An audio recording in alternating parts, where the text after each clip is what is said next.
No offense, but your brain is a terrible place to keep your big idea. It belongs in the world, but you know that already. You have a calling, a voice that says, this is what I'm meant to do. Create the website your big idea deserves with Wix. Make it your own with top-to-bottom customization, AI to help realize your vision, and built-in business tools to turn your daydream into your dream job. Wix supports every stage of the business journey except one. Your decision to begin. Ready? Go to Wix.com.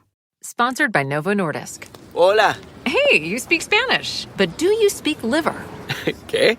People with conditions like obesity, type 2 diabetes, or high blood pressure could be at risk for a potentially life-threatening liver disease called MASH, or metabolic dysfunction-associated steatohepatitis. Whoa, I could be at risk. I'll ask my doctor. You're bilingual. No, I speak liver now. I'm trilingual. Ask your doctor about your risk and if you should be screened for MASH. Learn more at speakliver.com. BTW, FYI, tap the banner ASAP to learn about Nexplanon, etonogestrel implant 68 milligrams radiopaque, or ask your HCP IRL. Visit Nexplanon.com RN. K22YL. Did you know adults with financial literacy skills have 82% more wealth than those who don't? From swimming lessons to piano classes, as parents, we invest in so many things to enrich our kids' lives. But how much are we investing in their future financial success? With Greenlight, you can teach your kids essential skills like earning, saving, and investing, giving them the tools for financial confidence. This investment costs less than an after-school treat at Starbucks. Start prioritizing their financial education today with Greenlight. Invest in their future at greenlight.com/podcast. Dubai is the world's fastest growing venture capital ecosystem. With a stable economic proposition, it has cultivated an environment for early stage businesses to not only grow, but to redefine industry standards, pioneering government accelerators. An agile regulatory framework will continue to draw venture capital from across the globe. Dubai, where innovation meets investment. Hello and welcome to the Deathcast. I am your host, author, and journalist Ian Totten. I'd like to thank you for joining me as we prepare to take our third look at the murder of Olivia Christian in 1981. Before we get going, as always, I have the normal show notes. If you'd like to follow me on social media, just look for the Deathcast, Deathcast Pod, or Deathcast Official.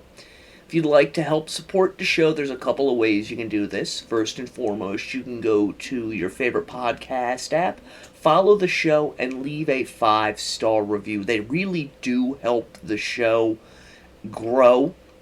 Secondly, you can go to tinyurl.com/dcastpatreon and join the Patreon feed where you can get access to early ad-free shows as well as exclusive content such as the Columbine series, the Vince McMahon series, and the series we're currently in the midst of, a relook deep dive at the Atlanta child murders. There's no subscription, you can cancel anytime, and for the month of December, you can get 50% off any tier. Meaning the basic tier, the $1.99 tier, you can get for just $1, and you get access to all content that is on the Patreon.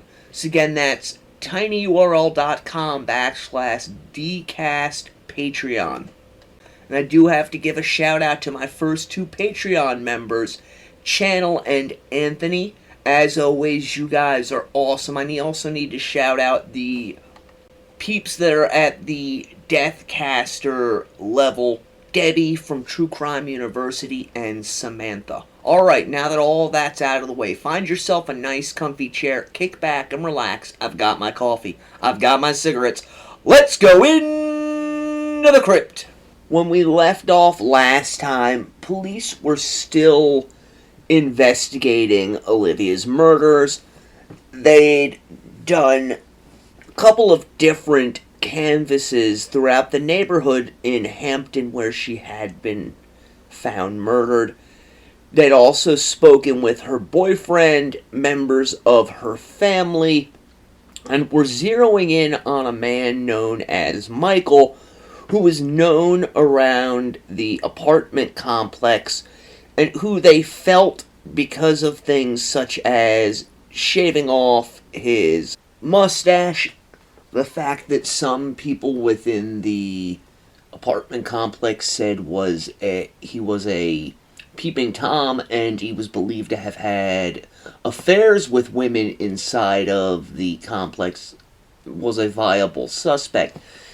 However, they continue to get leads on further suspects, each one of which has to be tracked down. Their efforts to find the person or persons responsible, however, were stymied by the fact that at this point in time, 1981, forensic was really in its infancy, and when they started getting the forensic evidence back, they quickly learned that there was no blood group in the evidence presented that did not match Olivia Christian's, nor could they use the fingernail scrapings that had been taken at the morgue, specifically the autopsy, to identify any suspects. The only piece of evidence at this point that they have, which points to someone outside of Olivia's apartment, was a hair which had been found beneath her body, which was determined to have come from a black male. Now, unfortunately, this hair was considered consistent with Michael Alliston. However, they're not going to be able to state conclusively that this hair does in fact belong to Michael.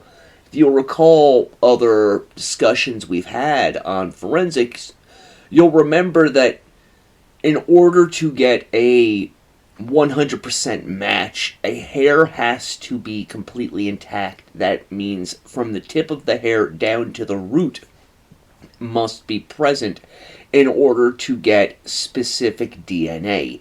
In this case, they simply had a piece of hair, so it's like looking for a needle in a haystack as to whom this hair may have come from.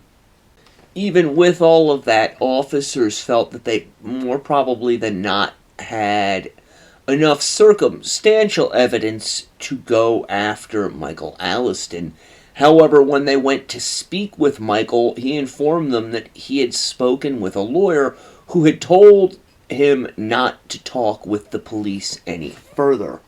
So the officers go back to Anita, who, if you'll recall, was the young girl who had witnessed a black male driving through the parking lot and then going into Olivia's apartment. She had also seen the man leaving and stated to officers emphatically that the man had the eyes of a monster. Now, because they believe so strongly that Michael Alliston is the perpetrator of this crime, they go and speak with Anita again, and her story doesn't change, which leads them to request that she come in and take a polygraph. The polygraph examination was found to be inconclusive. Some officers felt that this may be because she was being evasive or was trying to protect somebody that was known to her.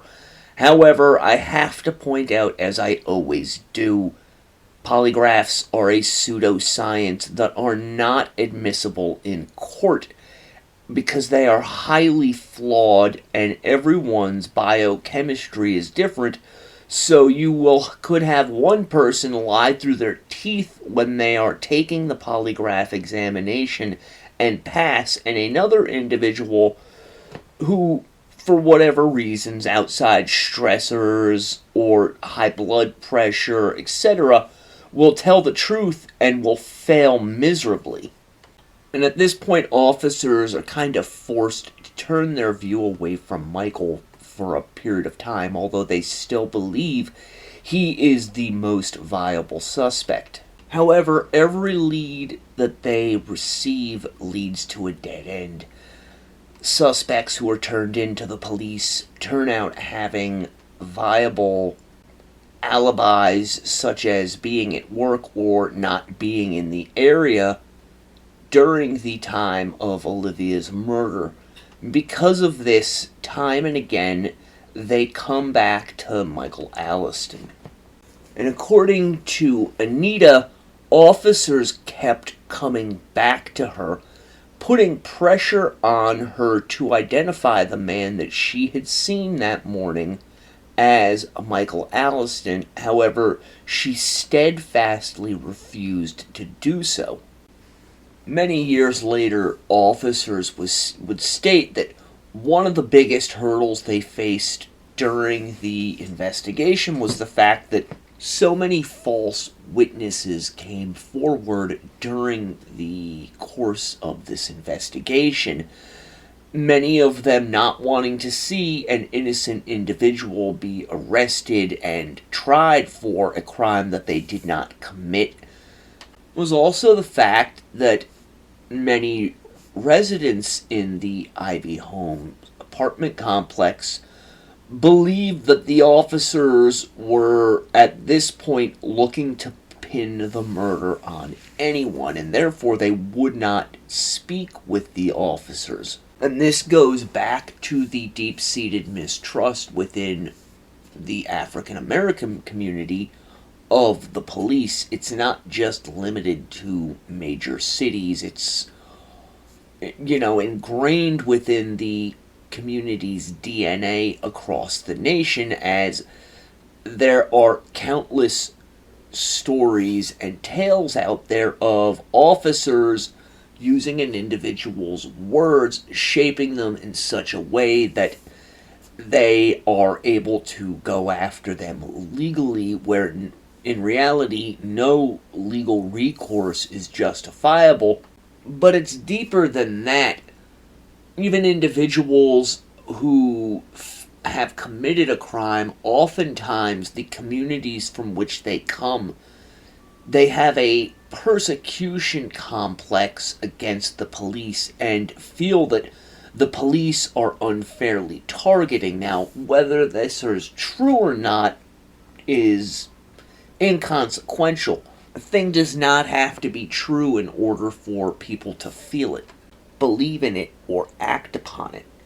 A great example of this is Los Angeles, specifically Watts and Compton, where the majority of the residents feel that the police unfairly target them.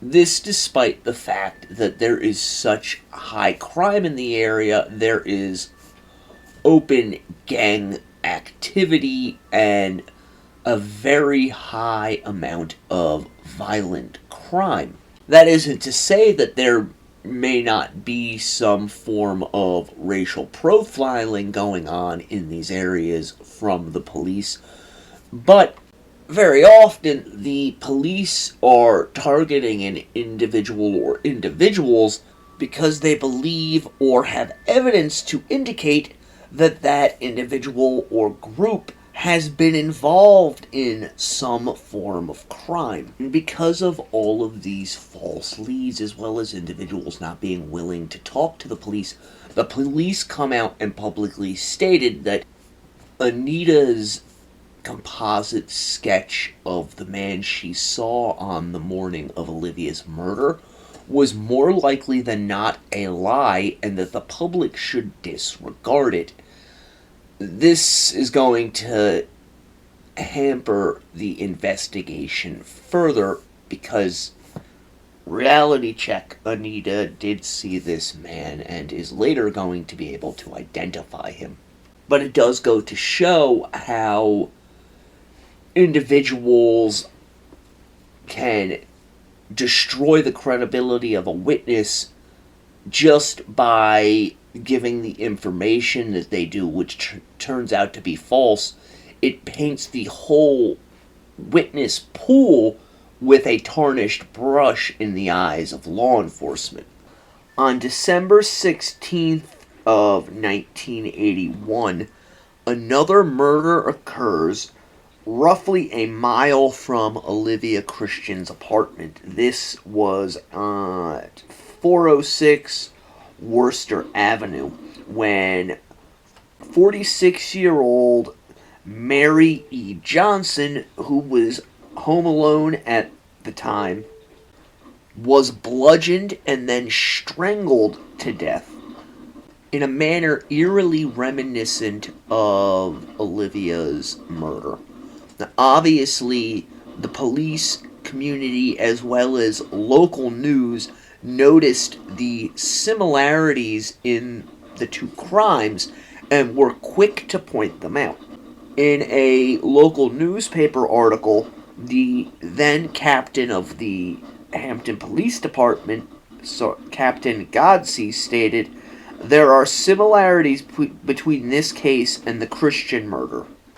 Now, some of the differences are the fact that Miss Johnson was married to Reverend Jefferson Johnson, and according to the Reverend, when he came home that evening from having given sermon at church, he found his wife bludgeoned about the head with a necktie wrapped around her throat. And so scared did the community become that a local church offered a $5,000 reward for information leading to the arrest of the killer or killers. Now, the head of this local church, a Bishop Willis, stated, "We believe it could be the same killer. In our opinion, this is the work of a sick maniac."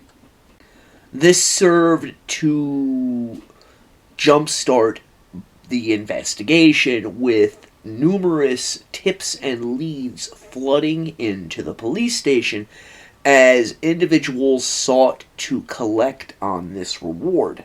Unfortunately, this had the opposite effect of what it was intended to do, as each lead in the Johnson murder had to be tracked down, pulling resources away from both Olivia's murder as well as Mary's. However, a break came in the death of Mrs. Johnson when detectives learned of an individual by the name of Roosevelt Fitzgerald, who was an acquaintance of the Reverend Johnson. They end up doing a search of Roosevelt's apartment, and during the course of this search, they noticed that Roosevelt's girlfriend was wearing a very distinctive ring, which had been reported as missing from the Johnson home on the night that Mary Johnson was found murdered. Police quickly surmised that the Reverend Johnson may have hired Roosevelt Fitzgerald to kill his wife, and they promptly arrested him, letting him know that they were going to seek the death penalty. Johnson ends up copping a plea bargain wherein he admitted hiring Roosevelt to kill his wife and giving the man instructions to make the crime look similar to the murder of Olivia Christian. And so again, officers were no closer to finding Olivia Christian's murder than they had been on the day that her body was found, although they continue to track down every lead that comes in. And some of these leads were very far-reaching, including a burglary ring, which was said to be getting fed information from maintenance men on which apartments were the best for robbing. This particular tip stated that Olivia had been murdered because she had seen the head of this ring committing a burglary in one of the apartments inside of Ivy League. Now, officers later stated that every new method that came along during the course of Olivia Christian's murder investigation was tried out, including superglue fuming, which is the introduction of superglue fumes two items of evidence in an attempt to bring forth any fingerprints which may have remained hidden during the course of the normal dusting for prints.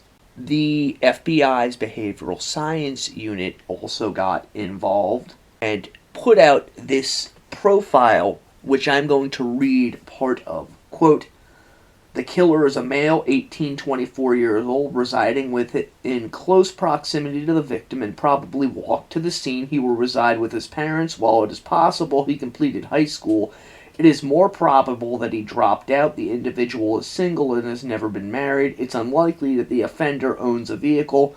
He will rely on public transportation, bicycle, or walking as a regular means of transportation. The offender is most likely unemployed. If he is employed, it'll be with minimal interaction with others and involve evening hours. He has probably not killed before and has not previously been incarcerated. There is a possibility he has come to the attention of authorities for nuanced offenses and burglaries. While the victim and the offender may have been passing acquaintances, it is not believed that they were well known to each other. The offender will have less than average intelligence and spends a great deal of time daydreaming. He has low self-esteem and consequently doesn't interact with others. He is a loner and will pursue solitary hobbies and interests. He does not take pride in his personal appearance. He may have a speech impediment such as stuttering or stammering. He is impulsive and acts without considering the consequences. He is a nocturnal individual who spends a great deal of time walking during the evening hours."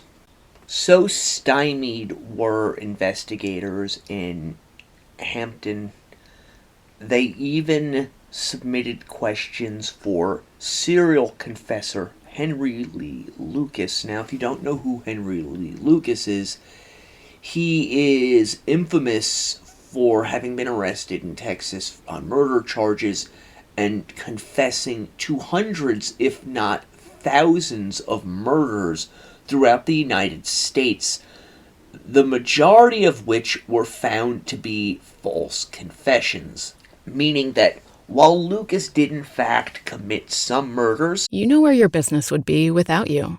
Imagine where it could go with more of you. Well, with Wix, you can create a website with more of your vision, your voice, your expertise. Wix gives you the freedom to truly own your brand and do it on your own, with full customization and advanced AI tools that help turn your ideas into reality. Scale up without being held back by cookie-cutter solutions and grow your business into your online brand. Because without you, your business is just business as usual. Take control. Go to Wix.com. BTW FYI, tap the banner ASAP to learn about Nexplanon, etonogestrel implant 68 milligrams radiopaque, or ask your HCP IRL. Visit nexplanon.com RN. K22YL. Did you know adults with financial literacy skills have 82% more wealth than those who don't? From swimming lessons to piano classes, as parents, we invest in so many things to enrich our kids' lives. But how much are we investing in their future financial success? With Greenlight, you can teach your kids essential skills like earning, saving, and investing, giving them the tools for financial confidence. This investment costs less than an after-school treat at Starbucks. Start prioritizing their financial education today with Greenlight. Invest in their future at greenlight.com/podcast. Dubai is the world's fastest growing venture capital ecosystem. With a stable economic proposition, it has cultivated an environment for early stage businesses to not only grow, but to redefine industry standards, pioneering government accelerators. An agile regulatory framework will continue to draw venture capital from across the globe. Dubai, where innovation meets investment. he committed nowhere near the amount of murders that he confessed to, and he simply did it because it got him preferential treatment in prison.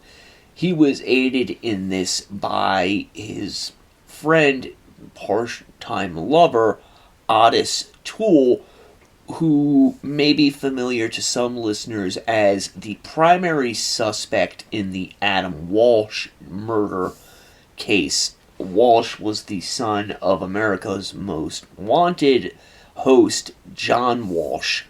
I want to point out that Although the Walsh family believes Otis Toole was the murderer of Adam Walsh, there is no conclusive evidence to state that Otis was in fact the murderer. At least nothing that has been made publicly available.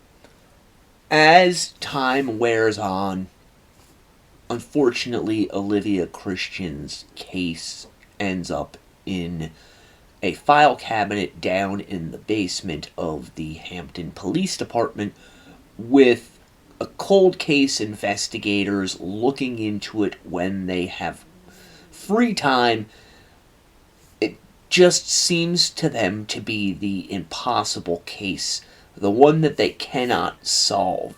And it's unfortunate that these types of things happen even in today's day and age, with all these advances in science as well as technology, but they do happen more so when it's a stranger on stranger attack. An interesting thing that came out, though, during the early to mid 1990s concerned John Preston. If you'll remember, he's the man that brought his tracking dog Harass 2 in to help the officers try and locate the area that the suspect had likely fled to. One of the original investigating officers who had remained in the homicide unit learned that Preston was a fraud, and that he would oftentimes obtain insider information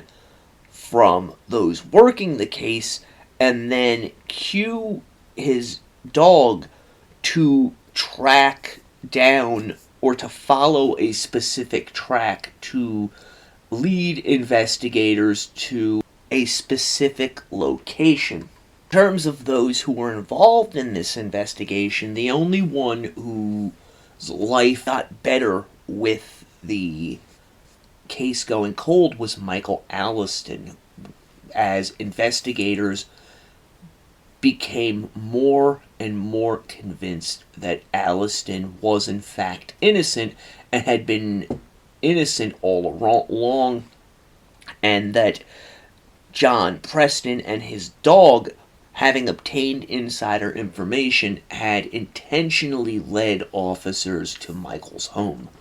Olivia's mother ends up passing away in 1990 at the age of 76, while her father, who found Olivia's body, passes in 1997 at the age of 91.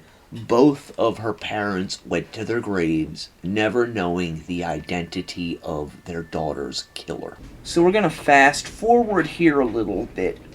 Olivia's case goes completely cold. There's not a lot of activity on it until 2011, when an officer by the name of Randy Meyer, who's working for the Hampton Police Department in their Crimes Against Persons division, is assigned a cold case, the 1989 murder of Teresa Howell. Now, Howell had been raped and strangled. Unlike the case of Olivia, DNA was able to be collected from this particular case, and at the time of his involvement, Myers states that they had a long list of suspects that they needed to obtain DNA for, and that primarily became his job. He goes about getting DNA samples from all of these various suspects. And it's in the course of obtaining these DNA samples that he happens to speak with his father and tells him what he's doing and the particulars of this case. Myers' father then brings up the Olivia Christian case to him. Now, his father didn't know the particulars of the case beyond the fact that it had taken place in the early 1980s and involved a school teacher who had been found strangled inside of her apartment. From talking to his immediate supervisor, Meyer learns the name of Olivia Christian. And so, on January 18th, 2011, Olivia's case is reopened. According to Meyer, after reading through the case files a few times, he realized that there was no connection between the 1989 murder of Teresa Howell and Olivia's murder. It's through all of this that Meyer starts surreptitiously looking into Michael Alliston. He's been told at this point by the former detectives that worked the case originally that Alliston was not a viable suspect. However, he learns that Alliston's brother, who was roughly 30 years old at the time, was a registered sex offender who had been convicted both in 1987 and again in 1994. And it's through Alliston's ex-wife that he learns that the brother, Samuel, had lived with them off and on throughout 1981. However, after interviewing Samuel, Meyer decides that he is not a viable suspect, as Samuel informs him that his crimes had involved minors and that he deeply regretted having committed the acts which he did. He comes across a number of other suspects as he continues to investigate Olivia's murder. Many of these individuals are either incarcerated or had been incarcerated at a prior time. One of these was Olivia's paperboy. Now, Meyer ends up zeroing in on him based on this paperboy's recollection of the events of that day, including what Olivia was wearing that day and the fact that she had been strangled with a electric cord from her alarm clock. Obviously, all of this information set off alarm bells in Meyer's head. However, as he continues to investigate this man, he learns from classmates as well as from his mother that this man has autism and is highly suggestible. He also learns that this man is extremely intelligent.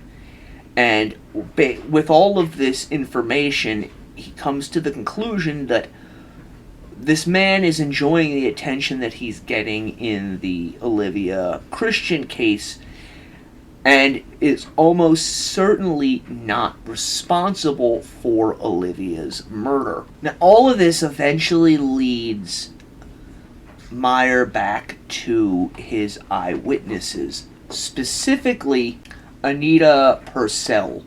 And while Anita initially agrees to help with this reopening of the case, she eventually decides that due to what had happened before, the tremendous amount of pressure that the Hampton Police Department had put on her to finger Michael Alliston, she is no longer willing to help the police solve Olivia's crime. And this is understandable, as the police had really jumped all over Anita in an effort to get her to either finger someone else for the crime or else recant her statement, which she eventually did because of the amount of pressure that had been put on her. This is going to change, however, after meeting with Olivia's brother, who writes Anita a letter. Now, Officer Meyer hand-delivers this letter to Anita's home, and the next day he receives a phone call from a hysterical Anita who states that, quote, "That man is a monster, Detective Meyer. I know, I saw him." Meyer is then able to get Anita's cooperation in helping to solve the murder of Olivia Christian.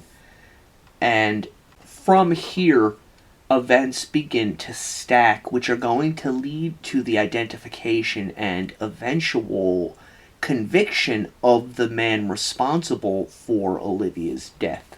Strange as it sounds, one of the first things to fall into place is the discovery that Olivia's brother Thomas still has an antique coat tree that had belonged to his sister, and Meyer obtains permission to have this tree checked for DNA as well as fingerprints. On a long shot that maybe there's something there that everyone else missed. Maybe there is in fact some form of evidence from 30 years prior that will link a perpetrator to Olivia's murder. So this hall tree ends up being sprayed with luminol, which reveals the presence of bloodstains at the base of the piece of furniture. However, because of the amount of time that has passed and how many times this particular piece of furniture has been cleaned in the intervening years, it is determined that there isn't enough blood still present to identify a DNA or blood type. It was after going through all of the various case files and creating what's known as a murder book in homicide detective parlance, wherein they organize all of the information from the various files into a cohesive narrative, that Detective Meyer came across a handwritten note on a sheet of paper with 3 words written on it. Susan Quinn, friend. Meyer was able to locate 3 women with that name who had lived in Hampton during 1981, and by chance he was able to find the correct woman on his first try. And the information he gleaned from Susan startled him, and he wondered why it had never been tracked down. He learned that a few weeks before Olivia's murder, the 2 women had been on the phone when, from Olivia's side, there came a knock at the door. Susan recounted how she heard Olivia go to the door, and after a brief moment, informed the individual who was knocking that she had not called maintenance. Susan stated that there was more knocking after this, before Olivia finally announced to this mysterious individual that she had not called maintenance, and if they did not leave, she was going to call the police. Obviously, this sent off alarm bells in Meyer's mind, and he began to wonder if this was a ruse that the killer had perhaps used to gather information on Olivia Christian, or if it was a method that he used in order to gain access to women's apartments. Detective Meyer starts to build his own profile of this individual with the facts that he has. He believed that the man was a stalker, given what Anita had seen concerning the man looking in the window of her apartment and going into the door, coupled with what Susan had told him on the phone. Based on this information, as well as the information other officers had gleaned from decades upon decades of solving violent crimes, Detective Meyer began to paint a picture for himself, not of a burglary gone wrong, but rather an attempted rape that had escalated to murder. His theory was that the perpetrator had not gone to Olivia's apartment that day to assault her. He had simply gone there to scout, to pre-plan his attack, and upon finding that the interior door was open, was unable to control himself and simply walked inside to lie in wait. He surmised that the initial assault took place inside of the living room where the man leapt out and surprised her, probably striking her in an effort to quickly subdue Olivia. However, Olivia began to fight back with the man, quickly retreating back into her bedroom in an effort to escape her assailant, that the man had followed her, and that Olivia had grabbed the alarm clock off of her bedside table and struck the man with it, which enraged him, at which point he had moved in and began striking her with his fists. Myers theorized that Olivia fought back, and he had evidence to prove this, as there were indications on Olivia's hands of bruising, indicating that she had struck her assailant repeatedly. There was also the fingernail scrapings, which proved that she had scratched the man.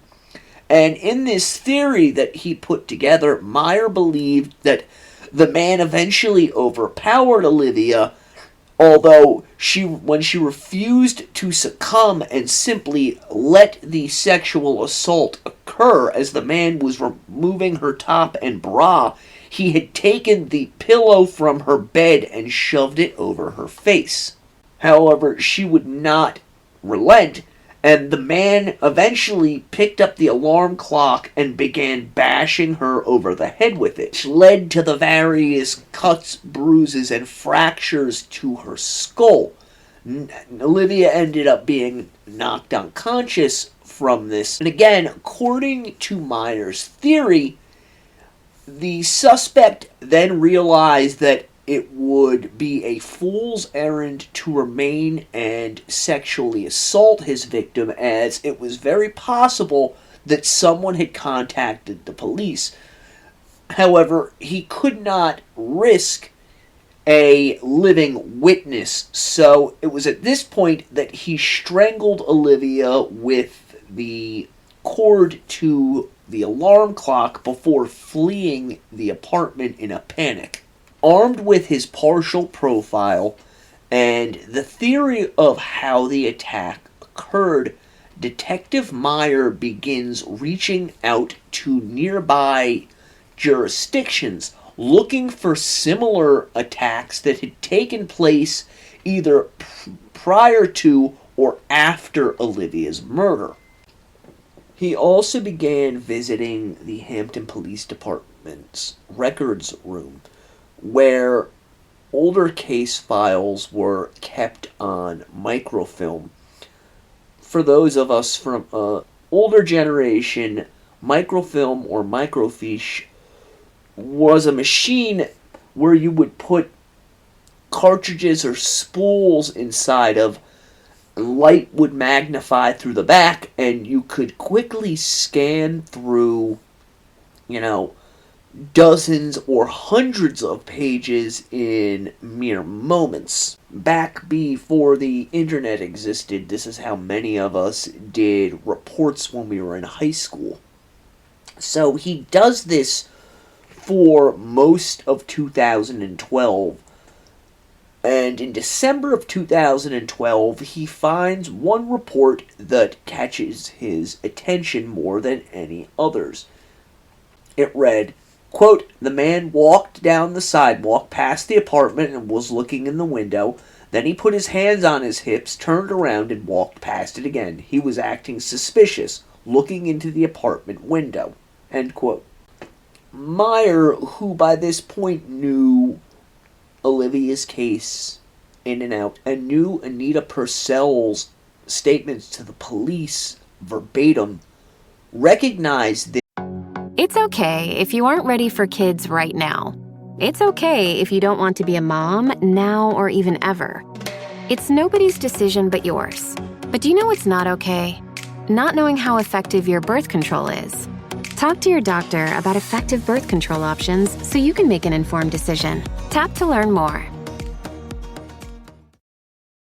Did you know that parents rank financial literacy as the #1 most difficult life skill to teach? Meet Greenlight, the debit card and money app for families. With Greenlight, you can set up chores, automate allowance, and keep an eye on your kids' spending with real-time notifications. Kids learn to earn, save, and spend wisely, and parents can rest easy knowing their kids are learning about money with guardrails in place. Sign up for Greenlight today at greenlight.com/podcast. Dubai is a magnet for global entrepreneurs seeking to leverage unparalleled opportunities, competitive financial incentives, and global talent and trade connections. Dubai's digital transformation sets the pace of change, from the cutting-edge solutions creating new possibilities to the green investments shaping a more sustainable future. Dubai stands out as a launchpad for success. This as the exact type of behavior that Anita stated she had witnessed outside of Olivia's apartment. Meyer read on and learned that the victim's name was Denise Worley. And after pulling the full file, he learned that the assault had taken place on June 10th of 1982 at the Sinclair Garden Apartments in Hampton. The facts of the case were thus. Miss Worley was inside of her apartment asleep at 3 a.m. while her husband, who was in the Navy, was at work over at the Norfolk Naval Base. A man gained entry to their apartment by breaking the window on a door. This woke Miss Worley up. The man then punched her in the face and forced her head inside of a pillow to muffle her screams. He then pulled her shirt over her head so she could not see him, dragged him downstairs, and raped her. Miss Worley was able to contact police immediately after the man had fled the scene. And as police are descending upon the area, a patrolman notices a car acting suspiciously on a nearby street. He pulls the vehicle over, and the vehicle is being driven by a 32-year-old black male. The car was a 1965 four-door Ford Galaxy.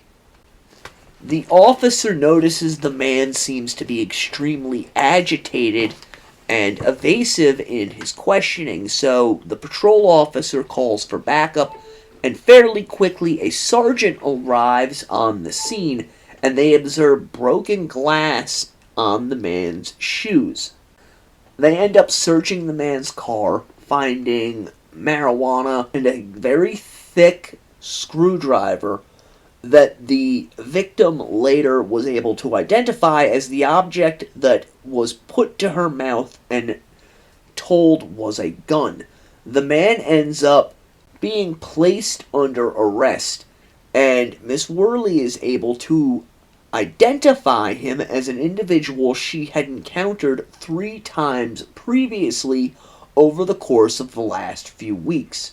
At a bait and tackle shop, when she stated that she noticed the man staring her down and following her through the store and then out to the parking lot, an encounter which Miss Worley stated she informed her friends and family about, but also at her place of work, a nearby drive-in restaurant.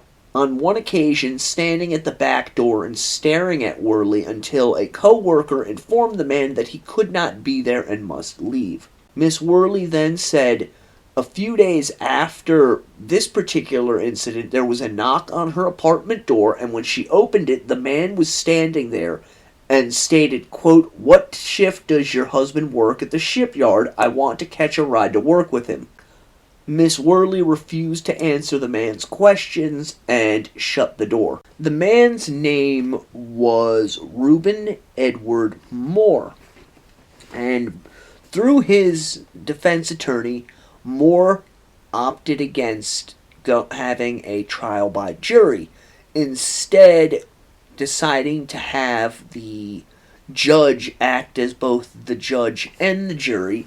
14 witnesses ended up being called, 2 of whom described seeing the man walk past Miss Worley's apartment repeatedly, place his hands on his hips, and then peer into the window.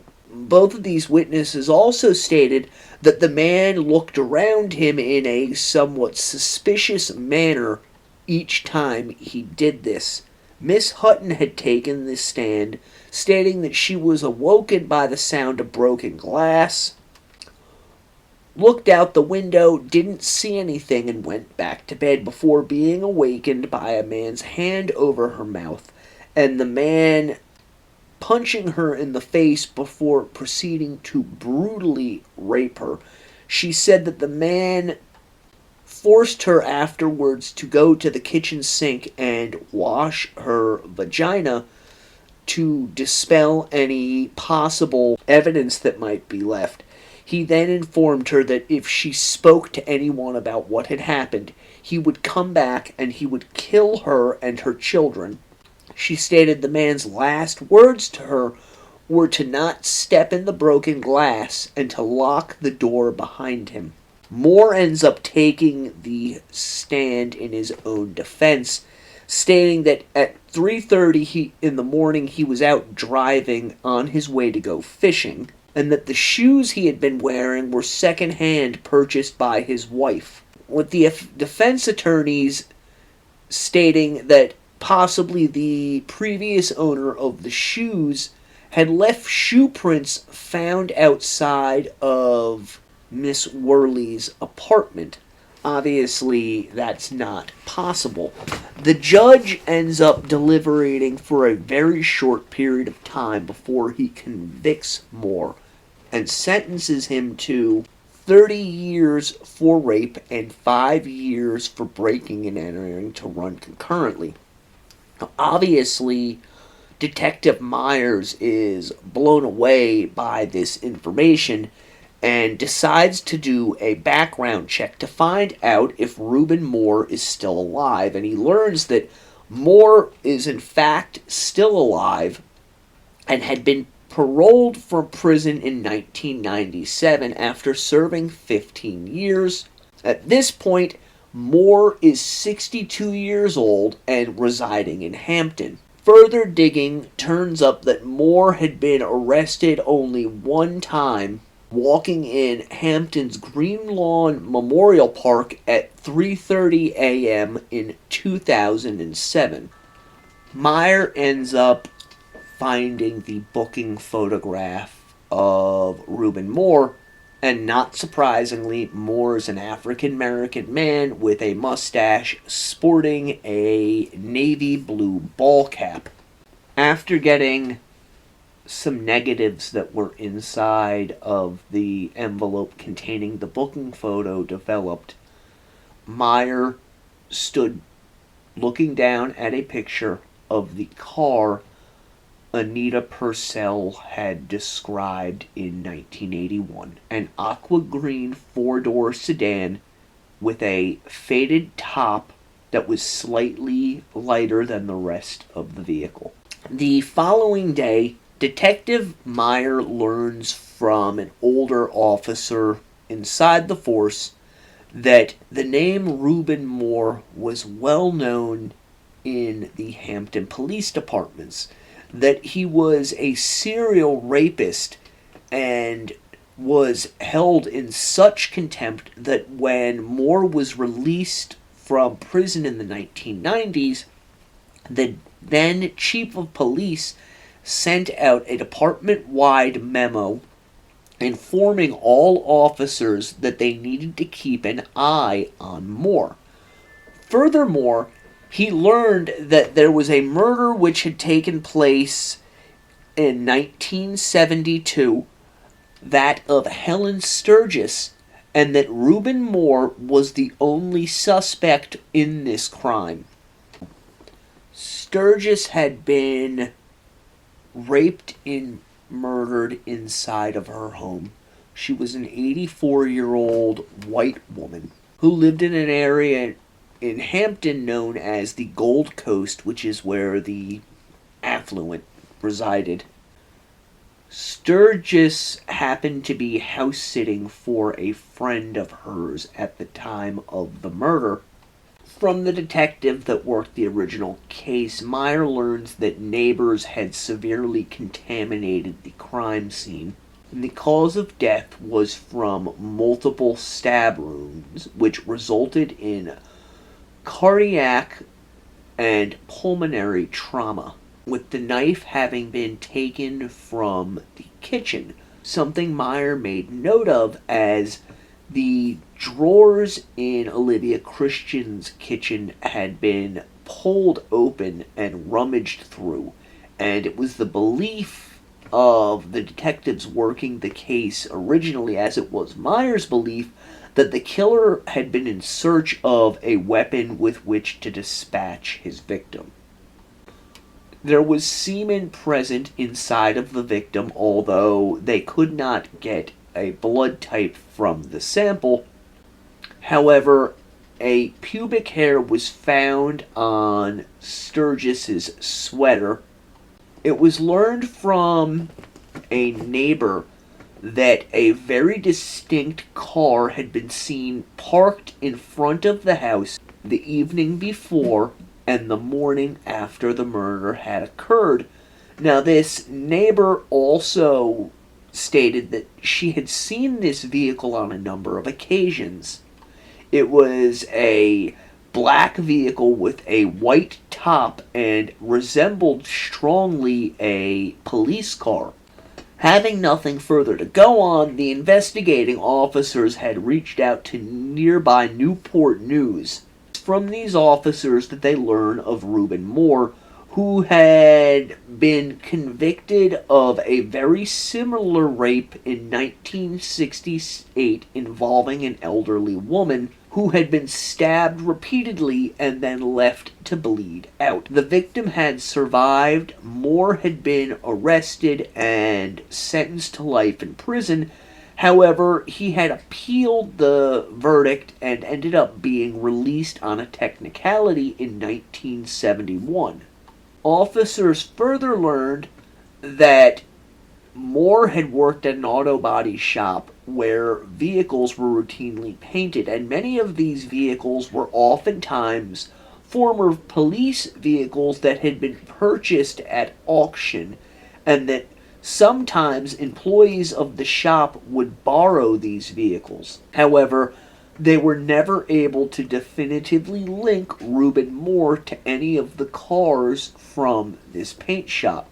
A search warrant is eventually issued for Moore's house, and a shirt and pair of pants are discovered covered in blood. Now, according to the original detective on the Sturgis case, they found Moore working as a bricklayer, and when they approached him, he had stood raising the trowel in his hand like it was a weapon, and it was only after they drew their guns that Moore dropped the trowel and was able to be placed under arrest. Moore ends up refuting everything that the officers tell him, and they end up having to get a court injunction to get blood samples as well as head and pubic hair samples from him. However, the blood samples that were obtained from the crime scene do not match Reuben Moore. The blood-stained clothing found by detectives had been washed, meaning that the type of blood was not able to be identified. However, officers learned from the FBI that the pubic hair which was discovered on Sturgis's body exhibited similar characteristics as the sample that they had been provided with. Because of this, because so much of the evidence had been destroyed, Reuben Moore ends up walking on this case. Now, Reuben Moore had an extensive criminal record dating back to 1965, and we're going to do a quick dive into all of these various charges, some of which I have already briefly touched on. His juvenile record was sealed, but many believe that the crimes for which Moore was arrested included assaults on white teenage girls. At 16, having been released back to Newport News, Moore was the suspect in a string of burglaries. Then, on March 14th, 1968, at age 17, Moore was arrested with attempted rape, burglary, and felonious assault. In this particular crime, Moore had climbed through the second-floor apartment window of a woman who lived alone on Marshall Avenue. She woke to find him in her bed, where he struck her in the face repeatedly and subsequently raped her. However, the woman's screaming eventually forced Moore to flee the apartment. Investigating this crime, officers discovered that Moore had unscrewed the light bulb outside of the house in order to operate in darkness. They also learned that this particular crime matched similar crimes that had taken place in the nearby vicinity in the weeks and months prior to this rape. Moore was positively picked out by the victim and tried as an adult. When authorities attempted to introduce the light bulb into evidence, Moore's defense attorneys objected, stating that Moore may have touched this light bulb at the store where it had been purchased. And amazingly, the judge agrees with them, and Moore ends up being found not guilty. 6 months after this, on September 26, 1968, 18-year-old Reuben Moore was charged with rape and attempted murder after a man who was later identified as Reuben Moore entered the apartment of a woman by the name of Minnie Selby. The man had used a unlocked window to enter Miss Selby's apartment and awaken the 74-year-old retired schoolteacher.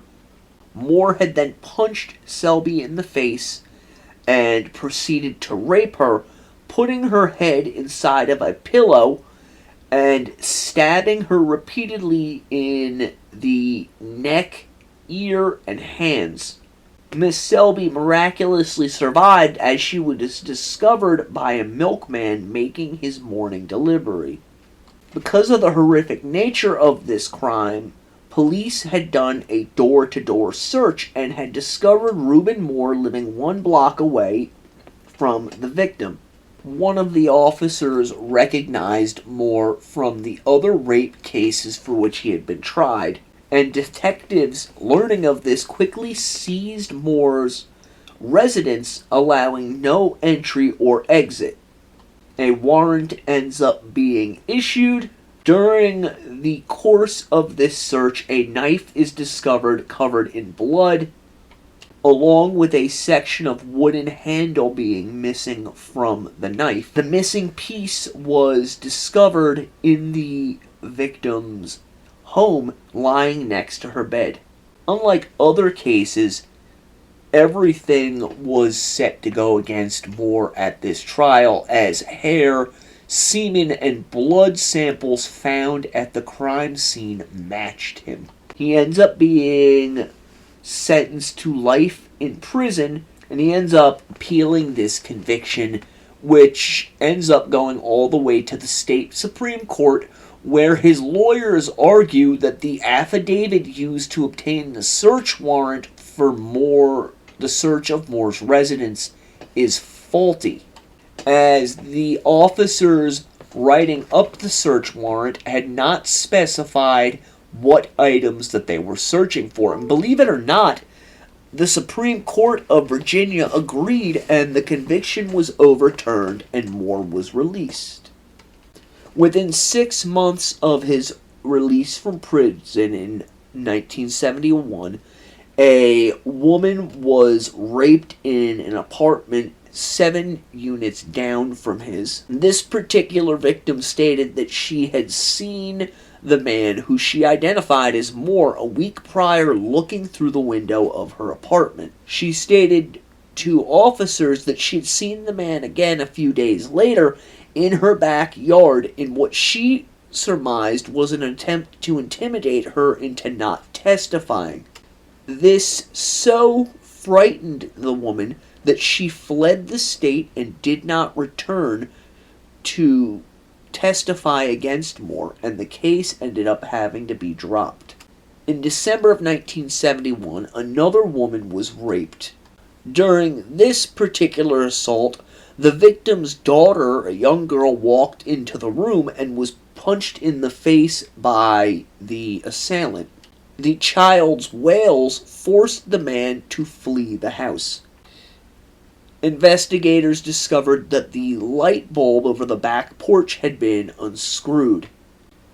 The victim stated that a few days prior she had seen a man looking in one of the windows to the house, while the victim's mother stated that 2 days prior a man had knocked on the door claiming to be a mechanic who had been sent to the home. She had turned the man away. Both women identified Moore as the man who had come to the house. This particular case ends up being thrown out because penetration could not be proven, instead being convicted of burglary and attempted robbery.